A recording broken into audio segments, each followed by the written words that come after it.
예, 여러분 반갑습니다. 오늘 송배전공학 19강-2가 되겠고요. 우리 교재를 보면 9장 이상전압, 이상전압 방지 대책까지 출제를 한번 해봤습니다. 먼저 문제 1번입니다. 백과제 3교시 필요설비에 대한 물음에 답하라. 이렇게 해서 이 교재에 나왔던 문제이기도 하고요. 108에 3교시 나왔던 문제이기도 한데, 이 피레기 저항값을 구하라. 자, 무엇을 할 때, 이 제한전압 값을 얼마로 제한하기 위해서 피레기 정을 얼마로 해야 될 것이냐. 이거 계산 문제니까 뭐 어려운 문제는 아닌 것 같습니다. 자, 문제 2번은 96회 1교시 나왔던 것이고요. 자, 송배전과학 19강이 있죠. 열폭주, 그죠? 열폭주에 대해서 설명하라. 요거 열폭주 또 나올 수도 있어요. 근데 이건 잘 정리가 돼야 되겠습니다. 자, 문제 3번은 112회 4교시 나왔던 거죠. 전압전류 진행파에서 전압 투과계수, 전류 투과계수 및 반사계수를 유도하라. 그죠? 반사계수를 유도하라. 아래 관계식의 맞음을 설명하라. 그래서 뭐 반사계수와 투과계수, 이것의 관계, 뭐 전압과 전류 관계. 자, 이것은 제가 표 하나로 정리를 해드렸었죠. 정리해드렸으니까 그 내용을 잘 기억을 하셔가지고 이거 뭐 푸는데 뭐 어려움이 없을 것 같습니다. 자, 오늘 여러분들과 같이 한번 풀어볼 문제는 뭐냐면 문제 5번입니다. 상기 그림에 나타난 바와 같이 변압계 중성점이 변압계와 같은 크기의 파동 임피던스를 가진 리액터로 접지되고 있을 때 변압계 항원선에 진입파가 들어왔을 때 중성점 전위는 얼마가 되겠느냐. 자, 요 문제 하나를 가지고 제가 어디까지 영역을 확장시키는지 한번 잘 보십시오. 이 매우 중요한 문제이기 때문에 요 문제를 한번 여러분들께 풀어 드리도록 하겠습니다.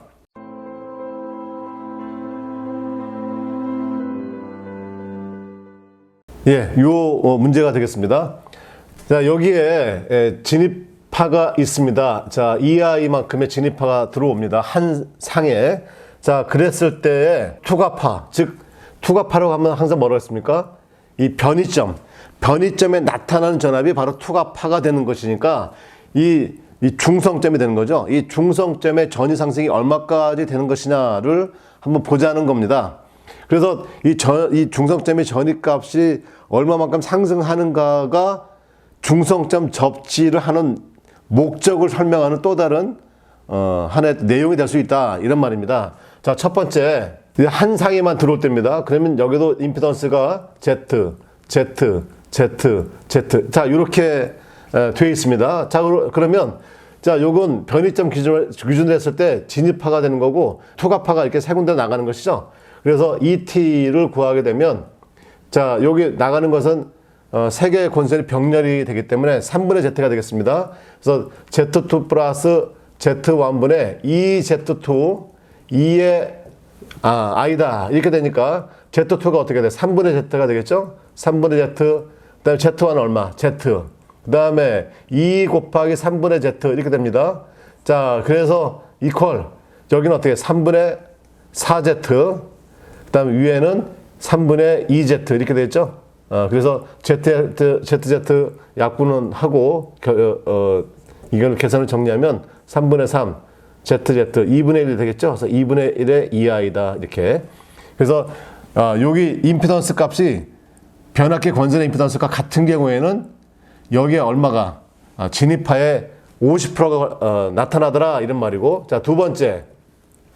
한 상에 더 옵니다. 한 상에 더 오면은 이제 여기가 얼마가 돼? 2분의 Z, 여기도 2분의 Z가 되겠죠? 그래서 여기는 이제 2분의 Z 플러스 2분의 Z. 그 다음에 위에는 2 곱하기 2분의 Z, 2i 이렇게 되겠습니다. 그래서 이 t 값은 밑에는 얼마? Z. 위에도 얼마? 약분하니까 Z. 그래서 결국 얼마가 되냐면 그냥 2i 값이 된다. 이렇게. 그 다음에 여기 이제 한 상에 더 들어옵니다. 그러면 3상에 동시에 지금 들어오는 거죠. 3상에 동시에 들어옵니다. 그럼 이 전체 값은 얼마가 돼? 3분의 Z가 되겠죠. 그래서 세 번째, 3상 들어올 때는 여기는 이제 Z가 되겠고, 플러스 3분의 Z. 그 다음에 어떻게 해요? 2 곱하기 Z 이렇게 되겠죠? 이렇게 됩니다. 자, 그럼 요거 정리하면 위에는 3분의 4z, 위에는 2z 이렇게 되네요. 그러면 z 약분하고 요거 약분하면 2분의 3 이렇게 되겠죠. 그래서 요거는 2분의 3의 2i 값이 된다 이런 얘기입니다. 자, 여기서 뭘 하나 해볼 거냐면은 반사파의 크기를 한번 보겠습니다. 반사파. 그러면 2r 값이죠. 2r 값. 그러면 2r 값은 어떻게 구한되겠습니까? 우리가 원래 전제 조건이 2r equal 2t다 이렇게 만들어 놨지 않았었습니까? 따라서 2r은 어떻게 돼? 2r은 2t 마이너스 2i다 이렇게. 자, 그래서 여기 보면 자 2t가 2분의 1의 2i가 되겠고 마이너스 2i가 되니까 이게 얼마? 마이너스 2분의 2i. 그렇죠? 이렇게 됩니다. 자, 여기는 2r 구하면 어떻게 돼? 2t 마이너스 2i니까 2t가 2i, 진입파가 2i, 이퀄 제로가 되죠. 자, 여기는 어떻게 됩니까? 자, 여기는 2r 이퀄 2t가 얼마? 2분의 3의 2i, 그 다음에 진입파는 2i. 그래서 얼마가 돼? 2분의 1의 2i가 된다. 이런 말입니다. 그렇죠? 자, 한 상에만 들어왔을 때 반사파는 들어오는 크기 어떻게 돼? 반이 다시 되돌려 나간다 이런 말입니다. 반이 되돌려 나가니까 여기에 걸리는 전압은 당연히 얼마가 돼? 이렇게 반이 걸리게 되는 거고. 그 다음에 두 번째, 여기는 2R이 제로입니다. 2R 제로. 왜 2R이 제로일까요? 예, 요거 해석을 하셔야 됩니다. 항상 해석이 중요해. 왜 2R이 제로냐면, 자, 보세요. 두 상에 들어오는 거니까 이 두 상의 합이 임피던스가 얼마야? 2분의 Z고, 그 다음에 나가는 쪽에 임피던스도 아까 2분의 Z 이렇게 하지 않았었습니까? 그렇다고 한다면 요 P, 요 N점이 이제 변이점이 되는데 이 변이점이라고 하는 것이 우리가 포인트만 찍어놨을 뿐이지 실제로 임피던스가 바뀌는 곳이 아니죠.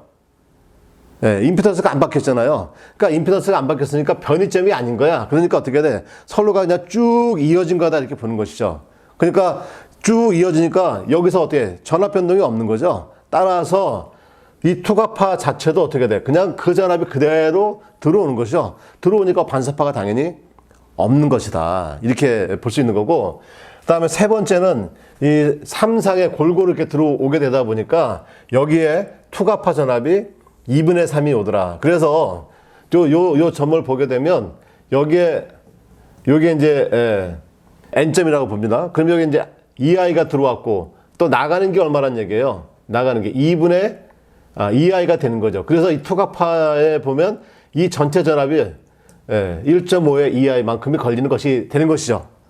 자, 그러면 여기서 이제 좀 중요한 것을 좀 보셔야 됩니다. 이제 해석을 한번 해보도록 합시다. 만약에 지금 이 세 선에 골고루 들어왔는데 여기에 임피던스 값이 만약에 제로가 되면 어떻게 되느냐? 즉 직접 접지면 어떻게 되느냐? 직접 접지. 그 다음에 여기가 Z가 무한대예요. 무한대. 비접지. 비접지가 되면은 어떤 값이 되느냐? 이걸 얘기하는 겁니다. 자, 직접 접지. 저 Z가 제로면 아까 ET 값이 얼마였어요? ET 값은 자, Z2가 Z1이 3분의 Z. 그래서 2 곱하기 Z의 2R 이렇게 됐었잖아요. 그 Z가 제로면 어떻게 돼? 위에가 제로니까 투과파 전압이 없죠. 즉 무슨 얘기야? 변압기 중성점에 나타나는 전압이 얼마라는 얘기예요? 제로가 되는 거야. 직접 접지면. 근데 비접지가 되면 어떻게 돼? Z가 무한대가 되니까 무한대로 나눠지면 어떻게 돼? 2가 되죠. 그래서 얘들은 2배 2i가 걸린다는 거야. 비접지일 때는. 그러면 이 접지를 어떻게 하느냐에 따라서 여기에 나타나는 전압이 다르다 이런 말이에요. 자, 그 얘기 무슨 얘기냐면, 자, 예를 들어서 여기서 진행파가 들어오는데 여기에 피레기를 설치했습니다. 피레기를 설치해서 진행파가 이만큼 날아갔어요. 그죠? 날아갔고 얼마만큼만? 요만큼만 우리 계통에 들어온다 이 말이야. 이 계통에 들어오면 요만큼이 결국 뭐야? 제한전압의 크기가 되는 거죠. 제한전압의 크기가 들어왔는데 3상에 동시에 들어왔다 이 말입니다. 3상에 동시에 들어왔을 때 변압기 중성점이 직접 접지면 아무 문제가 없다 이거지. 그러나 비접지가 되면 제한전압으로 제한시켰던 그 제한전압 값이 어떻게 돼? 여기서 어떻게 돼? 2배가 떠버리는 거야. 2배. 2배 같으면 제한 전압으로 변압기를 절연을 보호해 줬는데 비접지가 됨으로써 어떻게 돼버린 거예요? 2배 전압이 걸려버리니까 변압기의 절연이 어떻게 될까요? 문제가 생길 수가 있어요. 그렇지 않겠습니까? 그래서 이 중성점의 접지를 어떻게 하느냐가 중요하더라 이런 말입니다. 따라서 여기는 비접지는 그래서 어떻게 돼? 저감 절연을 할 수가 없어요. 왜? 중성점으로 갈수록 어떻게 해? 절연을 낮춰주는 이제 저감 절연이나 내지는 이제 단절연을 해줘야 되는데, 물론 이제 변압기에서 이제 단절연이라고 얘기를 해야 되겠죠? 이 단절연을 할 수가 있어요, 없어요? 못하는 겁니다. 못하는 이유가 바로 이렇게 된다, 이런 말이야. 그거 잘 기억을 하시고, 그 다음에 이제 하나 더 정리를 하게 되면, 그럼 이제 중성점을 접지하는 목적이 무엇이냐? 이거 우리 수업 시간에 맨 처음에 했었어요. 왜? 중성점 접지장은 개요에 들어가면 나와 있습니다. 중성점 접지하는 목적. 자, 첫 번째, 지락고장 시 건전상의 대리전이 상승을 억제해서 전선후 및 기계 절연 레벨을 경감시킨다. 그래서 중성점을 접지를 하게 되면 일선 지락 시 건전상의 전압 상승값을 제한하더라. 그래서 직접 접지는 얼마로? 제로로. 그다음에 유효 접지는 1.3배 이하로 상전압에. 그다음에 비접지는 어떻게 돼? 비접지는 루트 300까지 올라갔었잖아요. 그렇죠? 루트 300까지 올라갔었습니다. 그래서 이거 어떻게 하느냐에 따라서 지락 시에 건전상의 전압 제한을 할 수가 있다. 이런 말이고, 두 번째, 뇌, 아크지락, 기타에 의한 이상전압의 경감 및 발생을 방지한다. 지금 이 2번이 좀 전에 설명드렸던 그 내용이 바로 2번과 관련된 내용입니다. 따라서 중성점을 접지하는 목적에 대해 설명하세요. 만약에 10점짜리로 나왔다고 하면 1번 당연히 설명하고 2번 설명할 때 어떤 그림을 갖고 오면 좋을까요? 예, 아까 그 예제 문제 자체를 그냥 갖고 오면 되는 거야.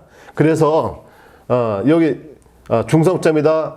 그다음에 리액터 있고 리액터 있고 리액터 있고 접지를 리액터로 했을 때 이 리액터 값을 직접 접지를 할 것이냐, 그다음에 비접지를 할 것이냐에 따라서 여기에 나타나는 중성점의 전이, 즉 투과파의 전압이 달라지더라 라고 하는 것을 이 그림을 그대로 갖고 오면 어떻게 돼? 2번에 대한 설명이 완벽하게 되는 것이죠.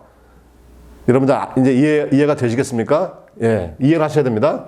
그 다음에 뭐 3번, 4번은 뭐 설명드렸던 내용이니까 요거는 제 수업 시간에 들었던 설명 그대로 이제 진행하시면 되고, 여기에 제가 드리려고 한 내용은 2번에 대한 내용으로 아주 좋은 문제인 것이다. 이렇게 여러분들 이해를 하시면 아주 쉽게 해석이 됩니다. 자, 이 정도 설명드리면 충분히 문제를 어떻게 접근을 해야 되는지에 대한 해석이 됐을 것이라 이렇게 판단을 합니다. 자, 여러분 오늘 수고 많으셨습니다.